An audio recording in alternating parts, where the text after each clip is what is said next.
What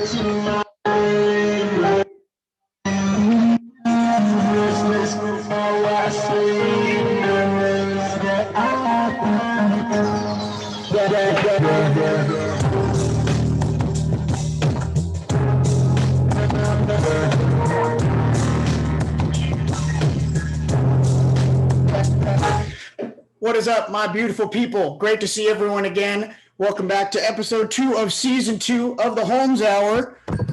You're rocking here with your host, Jordan Holmes. It is my pleasure to be here, my friends. First things first, let's grab Tyson, let him say hi to everyone. I know it's always highly requested, right? So, come here, bud. Still living large, still only has 3 legs, loving every day, loves eating and sleeping.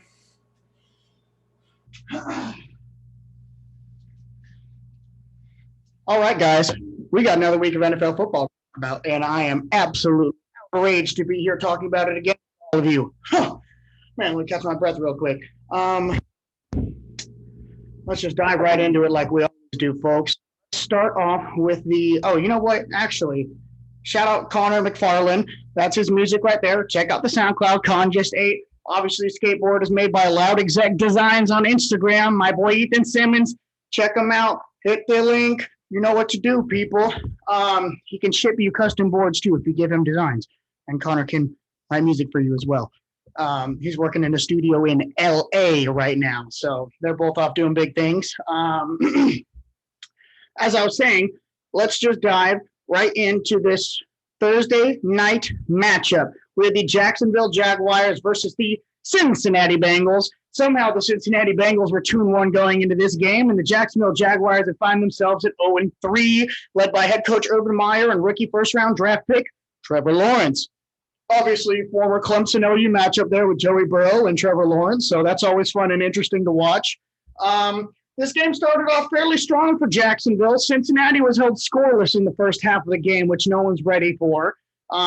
Cincinnati inducted some players into their Ring of Honor, so I think they were thinking this is going to be like, a homecoming-esque game where it'd be an easy win and everyone would be happy, but that was definitely not the case. They were in much more of a fight than they would have liked to be. Trevor Lawrence and the Jacksonville Jaguars were starting off very strong early with rushing attack by James Robinson and Trevor Lawrence doing some solid damage, both of them finding their way into the end zone in the first half of that game. I will say this, that Cincinnati did make some good plays. There was a point late in the second quarter where Cincinnati had a great goal line stand. Trevor Lawrence tried to run it in, did not get there. I believe it was Zach Wilson, middle linebacker for the Cincinnati Bengals, making a great stop. Great defensive plays by him coming out there. The second half was much more interesting of a football game from a Cincinnati Bengals fan standpoint.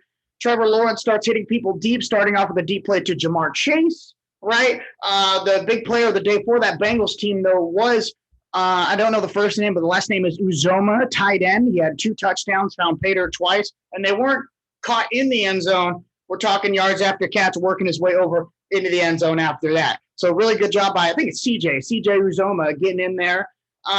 It gets capped off. Jacksonville ends up going in to tie the game, and they make it a 21-21 game. Joey Burrow beats Trevor Lawrence like he did in college once again to, I think he's beaten him twice now in some very big games, primetime games. Joey Burrow drives the team down the field, capped off with one big play by tight end CJ Uzoma to get them into field goal range. And I believe it is Evan McPherson, or is that the Vikings kicker? No, I think it's McPherson. McPherson makes the game-winning field goal. Good job by the Cincinnati Bengals. They make it out alive on a Thursday night stage where people really expected them to just run over a team, but they did not. Let me grab a sip of water here real quick. A little warm today, I'll say that. Nice day off, beautiful Tuesday here. No practice for me. Unfortunately, our game was canceled for this Friday.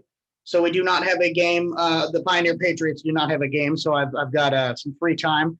I'll talk about Pioneer real quick. We ended up winning that crosstown rivalry matchup that I was talking about, 24-14.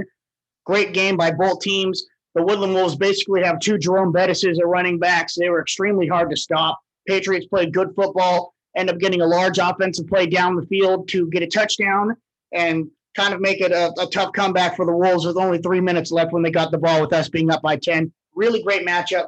Pioneer is now 5-0 at the moment, and we are leading the GEL in points for and points allowed. So I think we're the highest ranked team, and we'll just keep our eyes on that, and I'll keep everyone updated and in the loop for those games. All right.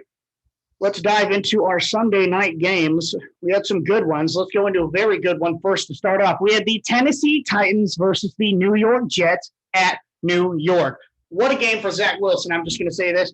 I know I got Chris Shaw listening in, and I know he was hyped up. We were talking on the phone as this game was going on. Mike Vrabel and that Tennessee team was struggling early. They had the lead by 2 going into halftime, but the Jets kept up a solid defense. I believe they got back to Tannehill 6, maybe 7 times in the sack category. And I could probably just check that right now. Sacks allowed. Yes, 7 by the Titans. Only 1 sack by this Titans defense. So the Jets really know how to get back there. Robert Saleh, the new head coach over there, was obviously a defensive coordinator for the San Francisco 49ers last year. Ends up being a hire over there. And he's, it was a tough vote that he was given, but he ends up steering the ship in the right direction against this Tennessee Titans team, which did manage to start having success in the second half of the game offensively when I feel like they're trying to go to Derrick Henry more. Derrick Henry was starting to get chugging and get going. The Titans end up tying the game very late. Jets end up just taking a knee, and we go into overtime in New York. I believe they play in Jersey, but we go into overtime for the Jets. And it was really exciting to watch. The Jets driving all the way down the field. Zach Wilson looked very impressive today. 2 touchdown passes, 297 yards passing, 1 interception, but that's all right. Wilson had a 54-yard bomb to, I don't think it was Conley, one of the Jets receivers over there. I could probably look it up. Conley's not even on the team. I meant to say Corey Davis, but I think it was Keelan Cole. Who had the 50-yard reception in there. Just tells him to go up when he's running an out route and catches him in the end zone. A huge play that the Jets desperately needed. Titans, going back to the Jets. The Jets get down the field, and they end up kicking a field goal as with 3-4 minutes left in overtime. They had a really long drive with way too many reviews being called. I mean, that game felt like it was like 6 hours long because of how many reviews they were trying to do for pointless plays, to be honest. But as I was saying, Jets end up getting down there. They get the field goal to tie. Titans keep driving down the field. And as time is dwindling away from the clock, they send out Randy Bullock to make a 48-yarder, and he is already good from 2 on the day, I believe. I think he was 2 for 3. Ends up missing that 48-yard field goal. Jets get their first win of the season. Zach Wilson gets their first win of the season. Robert Saleh gets his first win as a head coach. And I'm sure the Titans fans listening, Hunter, and just Vrabel himself are absolutely disgusted. That's a game you're supposed to win, a game you need to win. The Jets were touted as probably the worst team in the NFL, and here they are slapping the Titans around a bit at home. The Tennessee, you got to pull that game out. I think everybody in the world had you guys picked to win that game, but, any given Sunday, folks, that's just NFL football for you, right? So good job, Jets. Fun to watch that one there. Let's move on to a game that wasn't as interesting early, got a little bit more interesting late. Let's talk about this Chicago Bears-Detroit Lions game. Jared Goff not having as much success as I'm sure he wanted over there in Detroit, starting off 0-4. But that's just the way the cookie crumbles sometimes here in the NFL. He wasn't exactly highly touted in his last couple of years with Sean McVay. People were calling for his head a lot. Obviously, that's why they went out to go get Stafford. There was a point when Goff had been benched by McVay late in the season. I want to say even in a playoff game, they had Goff benched. So keep your eyes on that. Let's see if Goff can keep trying to produce for this team here. Chicago and Justin Fields played much better today, a much better football game. Not today, but on Sunday. They did a good job moving the ball down the field. If you didn't know, I'll tell you, Matt Nagy, who's been doing the play calling since he was the head coach there, stepped down as the play caller. And I believe it's Bill Lazor, who's the OC up there, became the play caller. And it just seemed to mesh a little bit better with Justin Fields up there. They're playing in Chicago, so that helps. But Justin Fields seemed to do better listening to Lazor. I believe in the post-game interview, he said Lazor's calls came in much more relaxed and he was able to process things more. Probably helps playing one of the worst defenses in the NFL too. But that's neither here nor there, right? I'm not the NFL expert or anything like that. But it's a good game for the rookie to try to get his feet wet and start having some things be successful. Not have a full 4-quarter game against the Browns, where you only get 68 yards of offense and you can't complete a pass. So Fields was able to strut his stuff a little bit. Another rookie quarterback getting a win there and a start. Good job, Justin Fields. The Detroit Lions had a chance late coming back in this game. I believe it was 14-24 in the fourth quarter with 5 minutes left in the game. And Dan Campbell, I like him, but this is a questionable decision to me. I believe it's 4th and 4 at the 15-yard line, and you're down 10 points, right? You're down 10 points, and Dan Campbell has the Lions go for it. They go for it on 4th and 4, incomplete pass, and at that point, the game is essentially over. You're only down 10. Kick a field goal, right? Kick a field goal, and then have your defense go make a stop and get the ball back, and then you can call it 4-down territory when you really need the points to tie the game up. But Dan Campbell is aggressive. He's biting the kneecaps. He said he needed the momentum right now, and they go for it. And it does not work out for this Detroit Lions team. They fall to 0-4. They're in a tough division. The Bears are probably the weakest team in that division in front of them, and, they could have really used this win. I actually believe I had them picked to win last week, so it is what it is. Lions are going to need to keep working. I had them picked to win the next couple games here in a few weeks, but I'm not sure. I certainly don't want to see them go 0-17, but they've done it before. Or 16, I should say, but now it's 17-game season, obviously.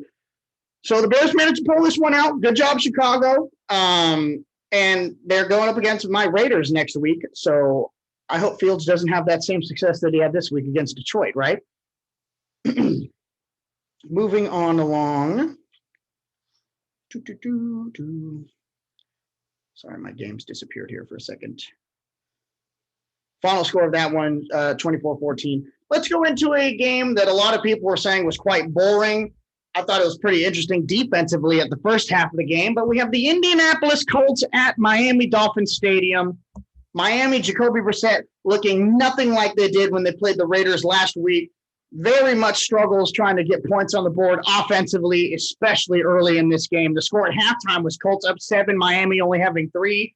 Miami was really struggling to get the ball down the field. It just looked ugly. The Indianapolis Colts defense was absolutely all over them early in the game. Brissett, he ended up having 200 yards passing and 2 touchdowns, but both of those passing touchdowns came with less than 10 minutes left in the fourth quarter when they were already down, 2-3 scores at that point. So it is what it is. Jonathan Taylor had himself a nice day rushing, hitting the century mark with 103 yards against its Miami defense. Thank you, Colts, for losing me $20. I had Miami winning this game, so it is what it is there. But the Indianapolis Colts finally find a way to get their feet under them a little bit, it seems. Frank Reich and that team getting a very, very much-needed win. I believe they have a tough one next week as well. I think they're playing Baltimore. So this momentum is definitely going to help them, as we're working down the season, at least get one win, because they were getting into a chance where they might be 0-4, 0-5 here. So this was a huge way for them to step up. I don't think a lot of people saw them being, one of the most struggling teams in the NFL, but it is. Wentz has been struggling to get the wins. Wentz has himself a good day, 228 passing, 2 touchdowns, 24-32 on his passing. Good job, Carson Wentz. Good job, Indianapolis Colts. Miami Dolphins, if you want to start winning more games, you have to get more offense going earlier in the game, right? I think defensively they played well, right? They held a team to only 7 points in the first half of the game, but they just started to break with the inconsistency of the offense, being able to get down the field. And I'm sure it was a lot of consistent 3-and-outs. And at the end of the day, the final score here is Indianapolis 27, Miami 17. Unfortunately for the Dolphins, could not pull it out. And we will talk about who they're playing next week in a little bit. Let's go to another one that people were referring to as, in the world of football, boring. Everyone's just an offensive fan these days. I'm a big fan of defensive matchups. But this Minnesota Vikings-Cleveland Brown game, right? So the Vikings got on the board early with a passing touchdown, I believe. And the Cleveland Browns team were struggling, but they were still able to run the ball effectively. And the halftime score ends up being 7-11 as Cleveland gets a field goal on the board and a touchdown and goes for the 2-point conversion and is successful doing so. Risky play by Kevin Stefanski, but it does work out at the end of the day. Because they got the points, right? You're either an idiot or you're a genius in the world of this NFL football. So Good job, Stefanski. Good job, Browns. Good job, Baker Mayfield. No touchdown passes, but was able to matriculate the ball down the field effectively enough, utilize that run game, let the defense do what it's supposed to do. And the Browns end up pulling this one out 14-7. The Vikings were never able to put any points on the board after that first quarter touchdown that they had on an early drive. This Browns defense continues to get after the quarterback, continues to be dominant. They did the same thing to Justin Fields in that Bears offense last week. Well done by the Cleveland Browns. They are now 3-1. Minnesota Vikings were a good football team, right? They played Arizona really well. They won big last week against Seattle, and they were playing the Browns decently. They only lost by a score. There's potential to come up and tie this game late in the fourth quarter. Kirk Cousins just does not get the job done. I don't think this Vikings team are probably one of the best 1-3 teams out there. I feel personally, we'll just have to see how they handle playing other teams in their division as well, right? You got Green Bay over there, so that's going to be a tough one. But I do think they're a better football team than the Chicago Bears and the Detroit Lions. So something to keep an eye on. I don't think Minnesota is dead in the water yet by any means. It's a long season and we're early. And they've been playing some very tough teams very well. So we'll keep an eye on them. Cleveland keeps on stumbling through and winning their games. Good job, Cleveland. Next we had a nail-biter game. This was a really good one. Washington football team versus the Atlanta Falcons. Matt Ryan had himself a decent day, throwing 3 touchdown passes. That's right, folks, count them. 3 to Cordero Patterson, right? There's a name that we all know as NFL fans. He's a gadget player. He's been around the league, spent some time with the Raiders, spent some time basically everywhere at this point. I think he's been on 5 or 6 different teams now. Matt Ryan eventually ends up throwing 4 touchdown passes, 3 of which were to Cordero Patterson, and 1 of them was to Mike Davis, the running back. This game was really close late in the game. Atlanta ends up taking a 3-point lead with about 4 minutes left in that game, I believe. And Taylor Heineke, this kid was playing in the NFL and sleeping on the couch 2 years ago. Okay, I mean the XFL and sleeping on the couch 2 years ago, couch bumming it with his family members and things like that. Thinking about quitting football. His family told him to keep pursuing it. Ends up getting an opportunity here in Washington, and everyone's absolutely loving him. He's able to pull out these close games against teams that are probably in the same caliber range as them. Obviously, they struggle against tougher teams. We watched them lose to Buffalo really bad, but I don't know who Buffalo would lose to at this point, to be honest. Buffalo Bills are a really good freaking football team, might be the best one in the NFL. So anyone would have had struggles against them. Washington gets a crazy touchdown. Heineke's booting left, and he throws a pass to J.D. McKissick, who ends up breaking a tackle, jumping over 2 defenders, and getting the ball over the pylon. Washington football team gets a touchdown to score. I think they went for 2 and did not complete it. I might be wrong. No, I don't think they went for 2. They probably took a 4-point lead. Maybe earlier in the game they went for 2 and didn't get it. But Washington football team ends up winning this one. They get the stop on defense after Matt Ryan gets the ball back again. Well done, Washington football team. They're 2-2. That division's still open. I think Dallas runs it. But, Washington can still have a chance to have some success there. Let's see how they play teams like Philly, and obviously they already have a win over the Giants. So we'll just have to keep seeing what they're doing and how the progression of that team and growth continues to go. This Falcons team, not where they wanted to be. Obviously have the new head coach in the building, so he's probably got some learning curves to come through there. Their only win came against an 0-3 or an 0-2 Giants team, I believe, last week. So we'll just have to keep our eyes open on the Falcons as well. They're struggling. I want them to succeed. I like the Falcons. I think they're not the worst team in the NFL, So they played a good game here against Washington, just couldn't get the job done at the end of the day. Washington's defense, I will say, I do not think has the same luster and lumber that it used to last year. They're struggling to get after the quarterback. I'm not sure if Chase Young even has a sack yet, and that's supposed to be their main guy, their main pass rusher, So it's interesting. It's interesting when you think about it, how highly touted and how people are discussing them as being a top 5 defense in the NFL, and we are not seeing those same results here at this point in the season. So we'll keep an eye on both of those teams, and we'll move on along here to the next one. Not where I'm trying to go. Boom. We have the Houston Texans versus the Buffalo Bills. I knew this was going to be a tough one for Houston, right? Buffalo has been running over teams that are better than this Houston team. David Mills struggles. I believe the first or second series of the game, he's dropping back to throw a ball, just slips right out of his hand in the rain. You got to be ready for these weather games. David Coley's doing a good job keeping the team organized. I get that, but this is a rough football team to be a part of. And, they've just got Deshaun Watson. They're paying him. He's the most highly paid player on their team. He's just sitting on the bench and not dressing for any of these games. Deshaun's probably still top 4 or 5 quarterback in the NFL right now if you put him on a field. Obviously, there's legal issues behind it, and I know why they're not playing him. But there's just, that's a tough team to be a part of and coach over there in Houston. Buffalo runs them over. Josh Allen has been playing high-caliber football. That Bills defense gets after you. They have a great O-line. They've got great receivers. They've got a solid defense across the board. That is going to be a tough team to play. They play Kansas City next week. We will talk about that. But that Bills team is looking dangerous, absolutely dangerous. And we'll just move on along from that one. I guess I'll give Josh Allen's stats real quick here. David Mills threw for 87 yards and 4 interceptions. Whoosh, Jesus criminy. Josh Allen, 250 passing, 2 touchdowns, 1 pick. Mitch Trubisky got in there. I believe he had a rushing touchdown when he came in. Yes, I'm right.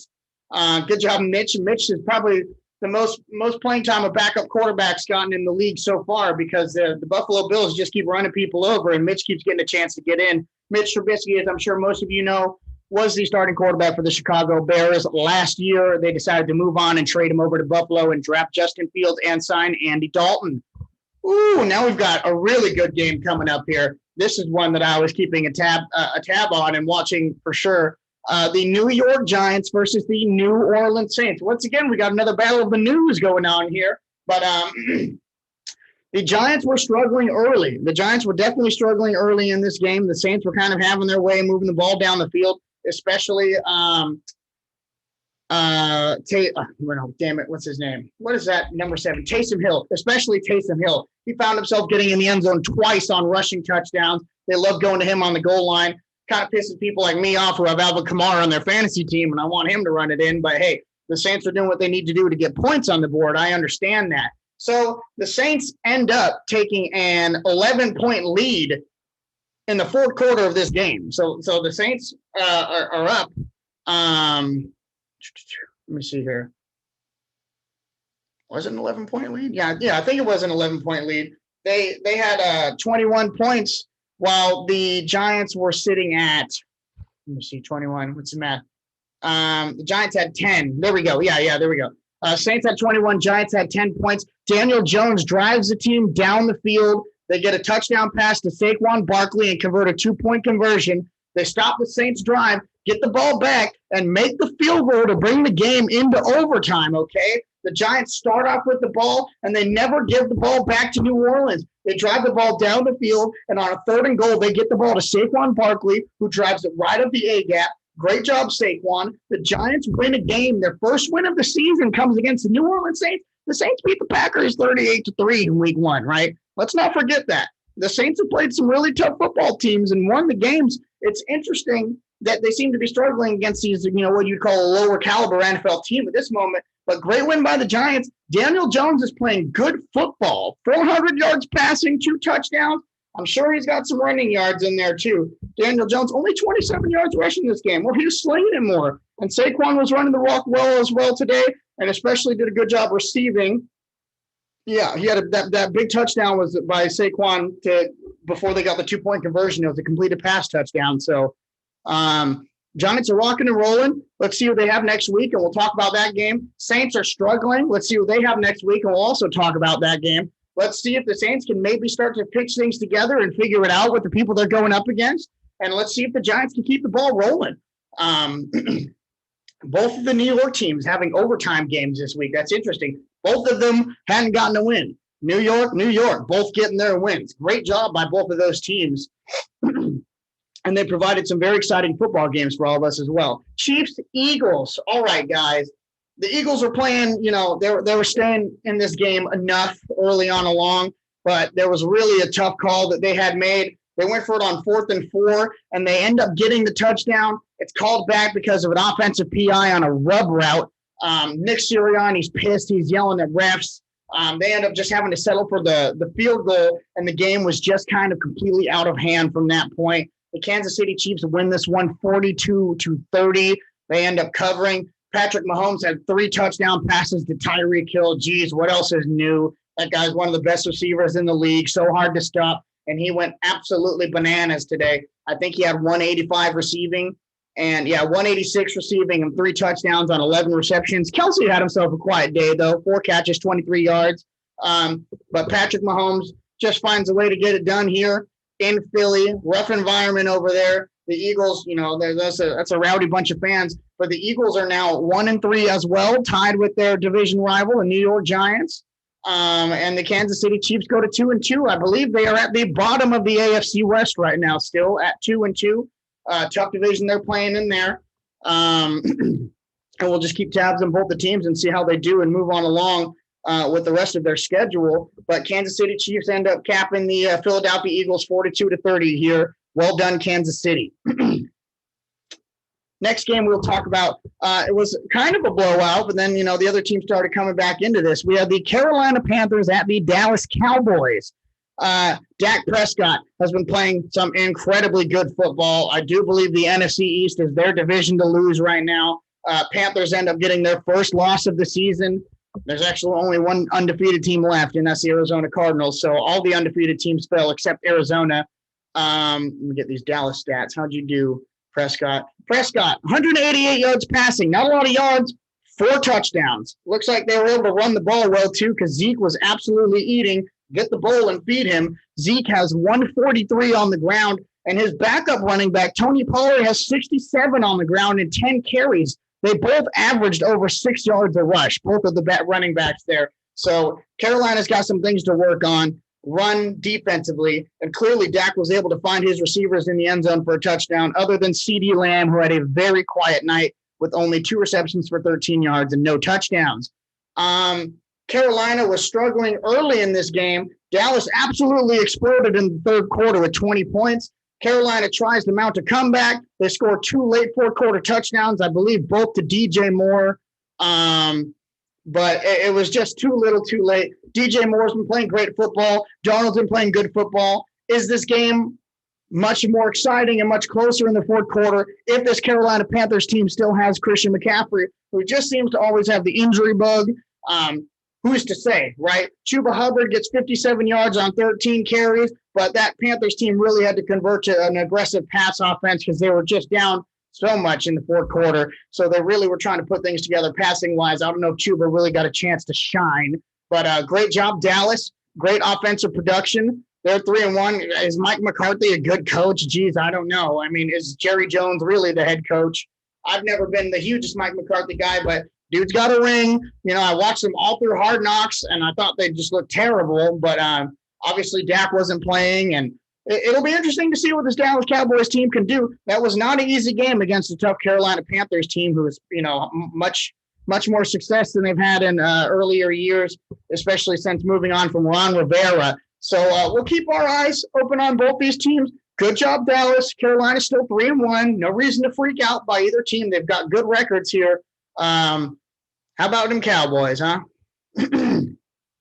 Next, we will go into the Seattle Seahawks versus the San Francisco 49ers. So early in this game, it looked like we were, here comes San Francisco, right? They put points on the board early. I think, what was that halftime score? It was only 7-7 coming into halftime, but Seattle responds. Seattle responds in the third quarter. Russ starts cooking. I think at the end of the first quarter, the Seahawks only had like -8 yards of offense. Like, they were doing terrible. San Francisco was sacking the crap out of Russell, but as all good teams do, they made adjustments. They start to figure things out, and they start to get what the defensive scheme against them is trying to do and adjust. The Niners weren't able to adjust enough, and they also lose Jimmy Garoppolo in the first half of the game. So in comes rookie first-round draft pick Trey Lance to try to get the job done, and he, my friends, did not have himself a great day to start off. I believe his first passes, he was 1 for 5 for like 3 or 4 yards. He seemed to have to be uncomfortable in the pocket. I know he's an athlete and he takes off quick, and he had some big runs on fourth down. I just expected him to be a little bit more accurate with his passes, and being able to slow the game down a bit. But he's a rookie. He's young. This is one of the most primetime stages he's played on. He is from North Dakota State. It's not like he was out of Bama or Georgia or Clemson, So I'm excited to watch the development of him and see where he can go in the future, especially if he gets some more playing time. We'll see what's up with Garoppolo and if the Niners are going to lean towards the Lance for the rest of the season soon. We don't know here. We just don't know. Seattle wins the game 28-21. Trey Lance did have a 76-yard touchdown pass to Deebo Samuels. He threw the ball about 10 yards down the field, and there was no one around Deebo Samuel for like 40 yards. So, of course, he's going to go get a touchdown. He's one of the faster wide receivers in the league. Leads the NFL in the yak yards, yards after catch. Leads the NFL, and that 76-yard play certainly helps there. Sermon did a good job rushing today, 20 carries, 89 yards. Tries to carry the load for this Niners team, and they were trying to get back in this game late. They were just not able to piece it together. They end up scoring a touchdown in the fourth quarter, getting that 2-point conversion and make it a 7-point game. Unable to recover the onside kick with 1 minute and 37 seconds left in the game, and Seattle takes a knee on the ball, and they get out of San Francisco alive.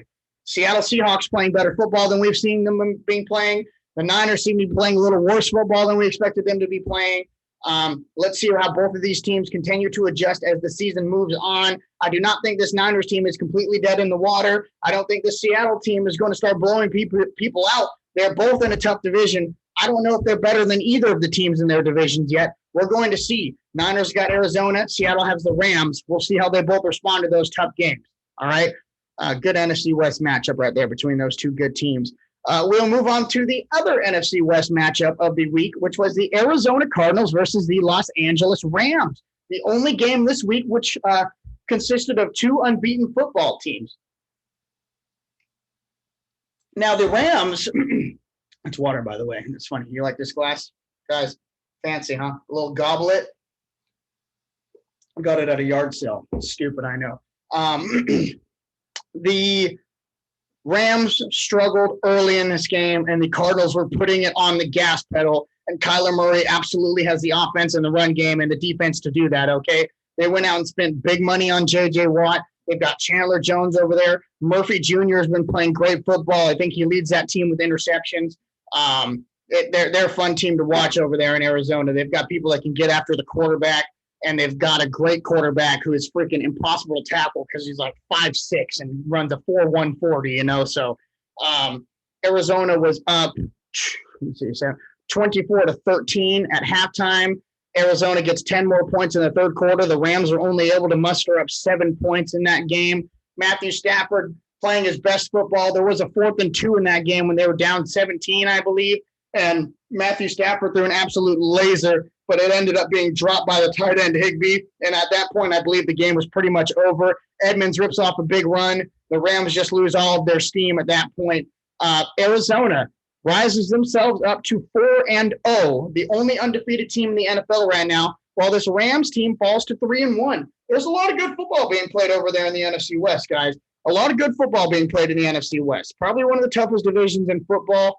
I don't think this means the Rams are a bad team. I don't think this means the Arizona Cardinals team is the best team in the NFL. I don't. But right now they're looking good. I'd like to see Arizona go up against the Buffalo Bills or Kansas City Chiefs, But, we'll assess power rankings at week 8, and it's always amazing how much things change in 4 games. But good on Arizona. Great win by them. Keep the ball rolling. Rams, I expect to try to bounce back against the Seattle Seahawks next week. Next up, we have the Steelers and the Packers. And if you happen to catch some of this game, you would have thought that Pittsburgh might be able to start put things together offensively early in the game. Ben Roethlisberger connects to Deontay Johnson for a 45-yard touchdown before the Packers even see the football. But this would sadly be almost all the offense that we get from the Steelers in this game. Aaron Rodgers gets the ball and continues to do his thing with Devontae Adams and other targets down the field. Randall Cobb had himself a field day with 2 receiving touchdowns. I thought he got one. No, they were both to Cobb. I thought he had one to Adams, but they were both to Cobb. Randall Cobb, 5 receptions, 69 yards, and 2 touchdowns.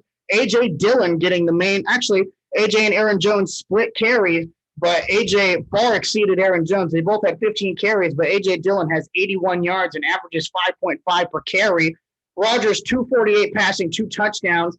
Let's see how Big Benny did. Big Ben, 232 yards, 1 touchdown, 1 interception. Najee Harris, 15 rushes, 62 yards. Deontay Johnson seems to be the only receiver that Ben's been looking at these days. I know Claypool's been out and Smith-Schuster was out for a little bit, but he's back. Deontay Johnson finds himself with 9 catches and 92 yards.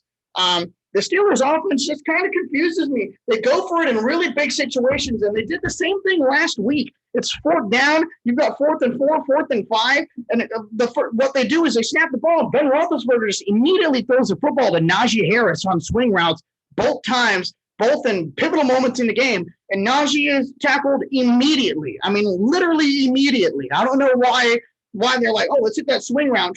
There's like 4 defenders on him instantly. Let's get the ball past the line of scrimmage and try to find someone who can just catch the ball and they have the first down.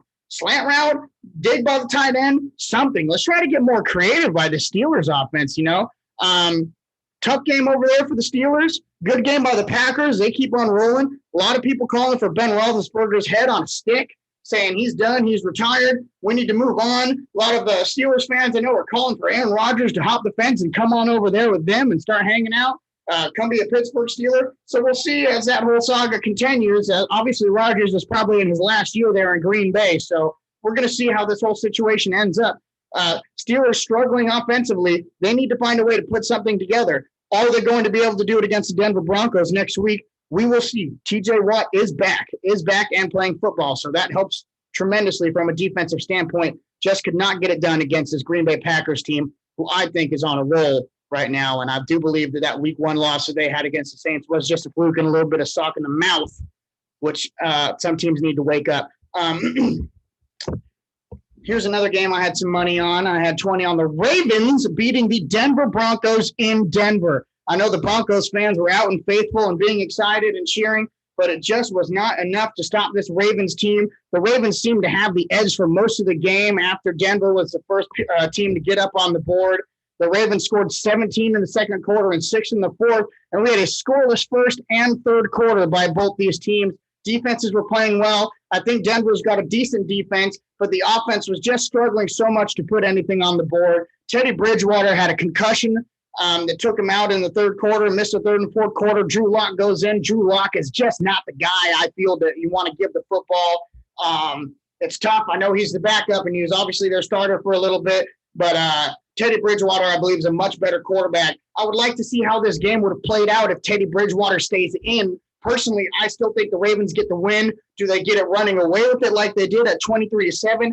I'm not sure, but that's what ended up happening. The Ravens, a little bit of a controversial play. The Ravens got the ball back with about 3 seconds left in the game, and they only had 97 yards rushing on the day, and they've had 42 consecutive games rushing. So the Baltimore Ravens ran another run play and end up getting 5 yards. So they rushed for 102 on the day, and their streak continues. The ultimate record is 44 straight games by the Pittsburgh Steelers back in the 70s, which the Ravens are trying to beat. So the Ravens are now at 43 games, hoping to tie next week and break the record the week after that. Vic Fangio was not a happy camper. And his funny thing is Vic Fangio used to work for John Harbaugh. Fangio said the play was bull crap, basically. And Harbaugh is just like, hey, what matters to us doesn't need to matter to them. They want to get their 100 yards rushing. Fangio starts arguing that it's a player safety issue and you should just take a knee or whatever. But John Harbaugh replied saying, if it's such a player safety issue, why are you still throwing the ball to the end zone with 6 seconds left in the game when you're down 3 scores, So I think there's a little bit of a coach rivalry going on there. Let's just say that they're not exactly best of friends down there, which is okay, right? That's the NFL. So Fangio and Harbaugh butting heads a little bit. Be that as it may, the Ravens and the Broncos have the same record now at 3-1. Broncos lose their first game of the season, as many teams in the AFC West did. So it is what it is. Good job, Baltimore. Denver, let's see if they'll be able to bounce back against the Steelers next week. Okay, where are all my Brady people at, right? I hated Brady for 20 years, but I sure do like him as a Tampa Bay Buccaneer. Wave your Brady flag, people. Wave your Brady flag, because we have the return of Tom Brady to Foxborough for the first time since he's left. Tom Brady started off slow, to say the least.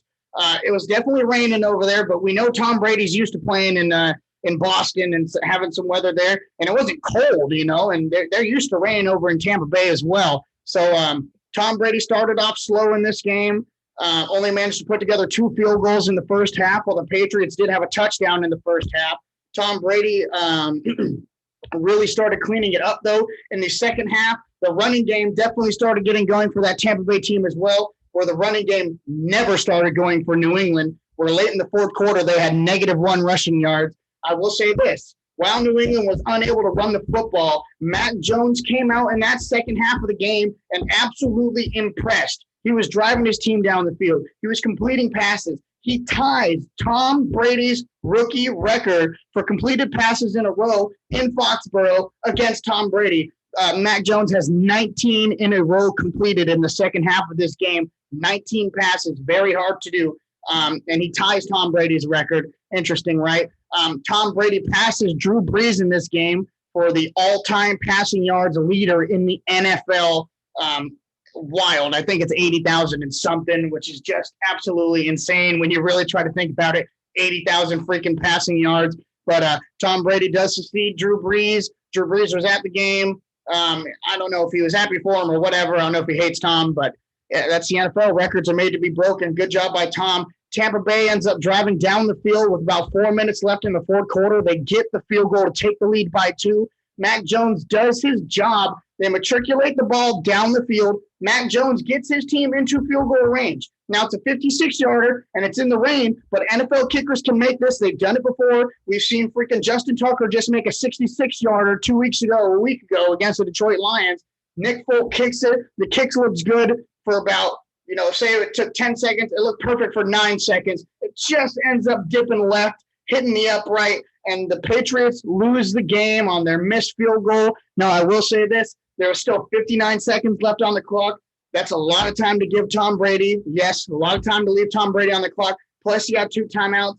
I would anticipate that Tom, if they make the field goal, does drive his team down the field in Foxborough and get a game-winning walk-off field goal. But we don't even need to speculate because that's not the case. Nick Folk missed the kick. Tom Brady gets the win in Foxborough, beats his master, the master and the student, whatever, and Bill Belichick. But the Patriots played their best football game of the season. I thought they played better than they did against the Jets, to be honest, when the Jets threw 4 picks. So good job by this Patriots team. Really good job by this Tampa Bay team. Tampa Bay moves on to 3-1. New England falls to 1-3 in that 19-7 bout. Well done, Tampa Bay.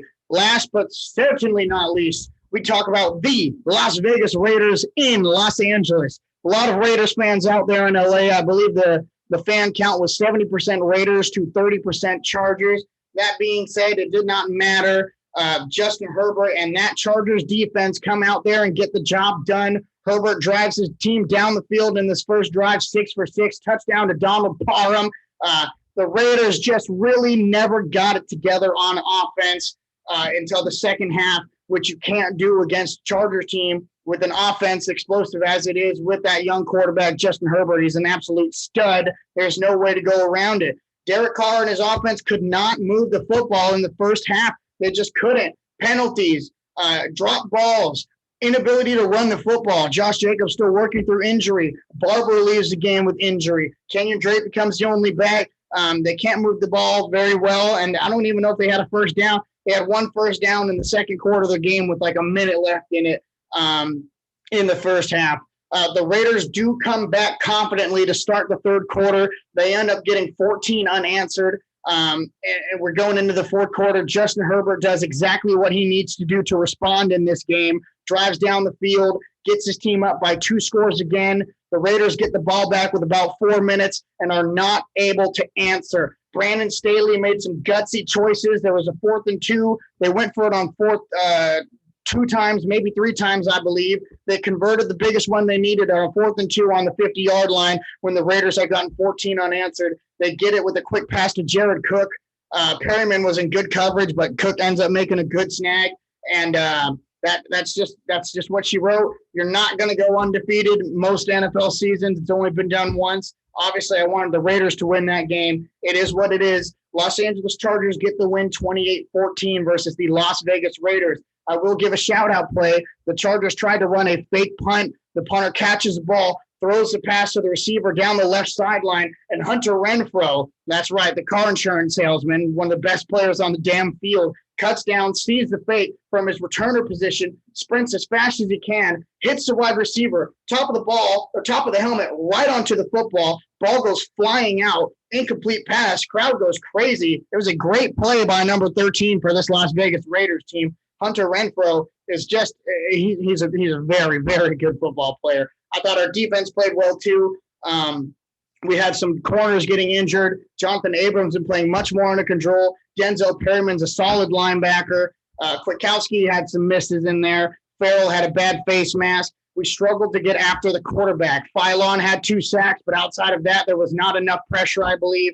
We did do a good job disrupting some passes, but at the end of the day, it just wasn't enough to beat a good team. And these were 2 good football teams playing each other, and the Chargers got the best of us this time.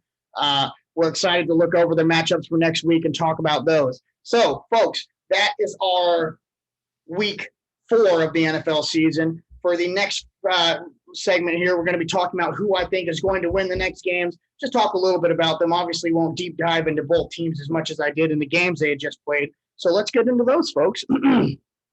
Our Thursday night game, NFC West matchup. Rams versus Seahawks. I've got the Rams, but the Seahawks have not been playing bad football. This is a game they could possibly win. The Rams are going to be a little down after losing to Arizona.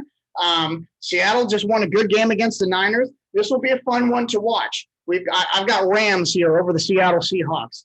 Jets, Falcons. Jets are riding a high right now. Falcons just got beaten a close one. I'm going to give this one to the Atlanta Falcons, though. I think they're a better football team. I don't anticipate that the Jets are going to have the same level of success that they did playing the Titans. I think it was a pop-up fluky game. I could be wrong. Zach Wilson, go prove me wrong. I've got your veteran, Matty Ice, pulling the game out over there. Patriots over Houston Texans.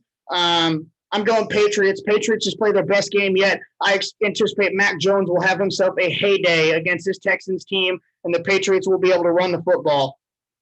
So I'm going Patriots. Lions, Vikings. Give me the Vikings. The Lions have been struggling. This is a game that the Lions might be able to come win. The Vikings are only 1-3, but the Vikings have been playing tough football against very tough teams. But let's see if when the Vikings meet up against someone that they're supposed to be, right, let's see if they play down to that same caliber of football, and we might have ourselves a good game over there, all right? So I'm going Vikings, but I could see the Lions pulling that one out. So don't pick that one in your parlays this week, ladies and gentlemen. Eagles, Panthers. I'm going to go with the Panthers over the Philadelphia Eagles. I think the Eagles have been playing good football. I think the Panthers are just a little bit better defensively. But I think they're still going to be minus Christian McCaffrey. And I know the Eagles are able to move the ball down the field. Jalen Hurts has not been playing terrible football. He's been finding several different receivers, including Devontae Smith. So we're going to keep our eyes open on that one. But I'm going to go Panthers there. I think that's going to be a close football game. This is one I don't think will be a close football game. I have the New Orleans Saints beating the Washington football team. I love Heineke. I think that Washington football team is good. But to me, it seems like the Saints are hot, not. And they were just not. They just lost to the Giants. They're going to be pissed off and fired up. I think that Saints team is going to come in there, and Winston's going to have himself a day. I really do. I could be wrong, right? I always could be wrong in all of these, but I'm going New Orleans Saints in this game. Titans versus Jacksonville.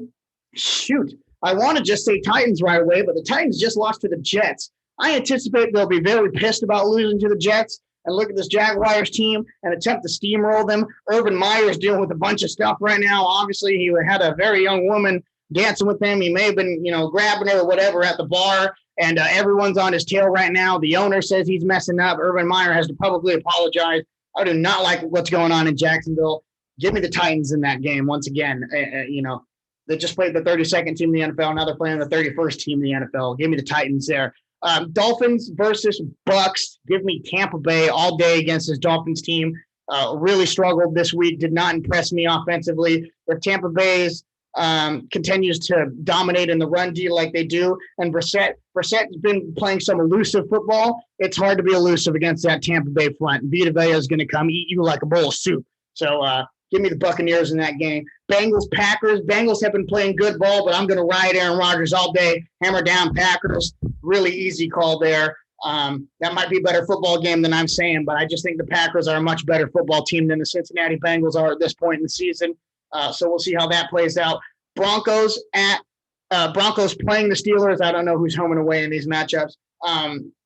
Broncos just lost a tough one. This is a tough opponent here. This is a game where I see the Steelers being able to bounce back. Let's see if we can participate well against the 3-1 football team and try to get our wheels back on the track. Mike Tomlin's going to have a good game plan ready. Let's see if Ben Roethlisberger can step up and start playing some better football, right? I've got the Steelers beating the Broncos here, and maybe not everyone agrees with that, but I've got Steelers over Broncos. I see this being a show-out game for them and them trying to get their feet back under them. I anticipate that Broncos team will struggle to move the ball against this ferocious Steelers defense.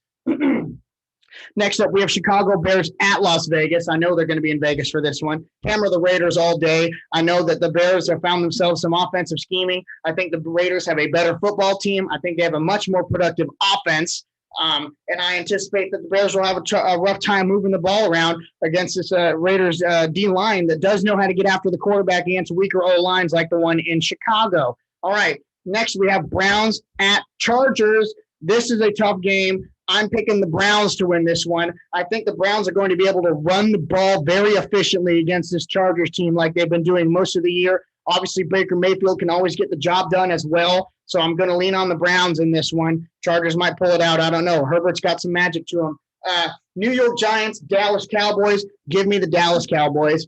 Just give me Dallas. I think they're better than this Giants team, but the Giants team just beat a New Orleans Saints team. They're supposed to run all over them. So expect a good game there. I just think Dallas has already had some experience in playing Tampa Bay in some tough games. They know how to win football games right now. Mike McCarthy's very experienced. Dak Prescott seems to be playing some of the best football of his career. Give me Dallas in that. 49ers versus Arizona. I don't know if Garoppolo is going to be playing. There's some question marks around the quarterback there. I think they're going to be in Arizona, which makes it even tougher. Give me the Arizona Cardinals. I like the Cardinals team. I see them at 5-0 after they play this Niners team. And that Cardinals team is going to be a fun team to watch. Expect some electricity from that offense. Now, this is a good one. Sunday Night Football. Buffalo Bills, Kansas City Chiefs. A battle of the offenses. I think the Bills have this game, and I'm basing it off defensive production. I don't think the Chiefs have a defense to stop this high-powered offense of the Bills, whereas I think the Bills are going to have some success defensively against this high-powered Chiefs offense. We'll have to wait and see. I anticipate a shootout. I just think Buffalo is one of the few teams in the NFL that can match this Chiefs team pound for pound with offensive power and weapons. Give me the Bills in that game. Last but not least, we have Monday Night Football, Indianapolis Colts versus the Baltimore Ravens. The Ravens have got themselves looking good here with a 3-1 record. Obviously, the Colts are 1-3. I'm going to lean on the Ravens in this game. I think the Colts played well against that Miami team, but I don't know if they're going to be good enough to go against this Ravens team. Even though this Ravens team is very banged up, I just see Indianapolis struggling to keep Lamar Jackson bottled up, as well as his receivers like Marquise Brown, tight end Mark Andrews. He's got weapons over there. Carson Wentz is going to have trouble moving the ball against this defense. That Ravens team can really lock people down. So give me the Ravens in that Monday Night Football game. I'm anticipating a very good week of football all around, though, guys. I really am. Those are all of our picks for this week. Thank you all so much for joining me once again on another Holmes Hour.